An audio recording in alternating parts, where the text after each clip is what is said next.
In the golden glow of dawn, long before the Kurukshetra war, a young princess named Kunti received a divine boon. She could summon any god and bear his child.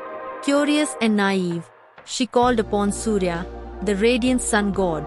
In a blaze of light, he gifted her a son, Karna, born with golden armor fused to his skin and earrings that shimmered like the sun itself. But Kunti was unmarried.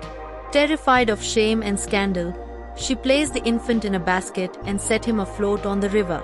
The child was found by a humble charioteer and his wife, who raised him with love, but the world never let him forget he was low-born. The boy who dreamed of glory. Karna grew up with fire in his heart. He longed to be a warrior, to stand shoulder to shoulder with the great princes of Hastinapura.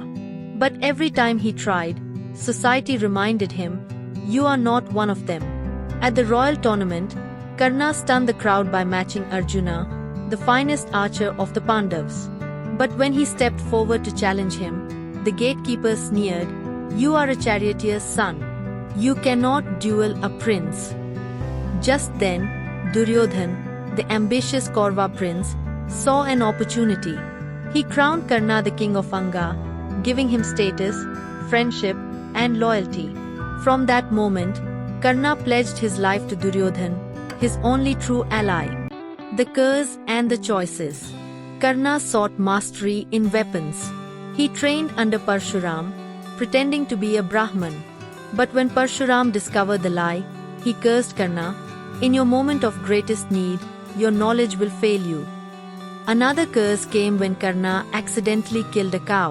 Its owner cursed him, "Your chariot wheel will betray you in battle." Despite these shadows, Karna remained noble. He was known for his unmatched generosity. He would never refuse a request, even if it cost him dearly.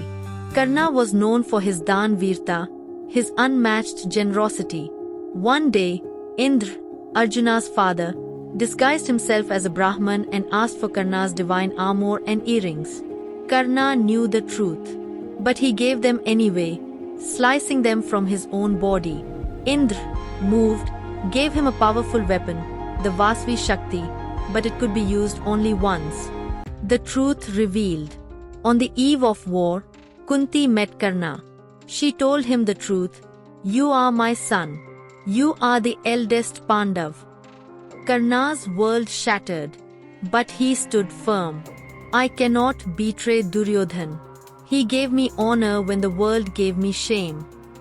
He promised Kunti, "I will not kill any of your sons except Arjuna.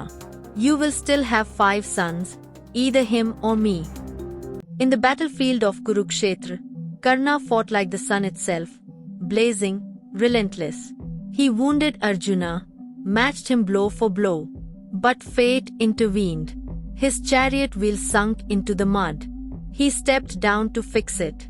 At that moment, he forgot the mantras for his weapons, Parshuram's curse fulfilled. "Do not strike a defenseless man," Karna cried.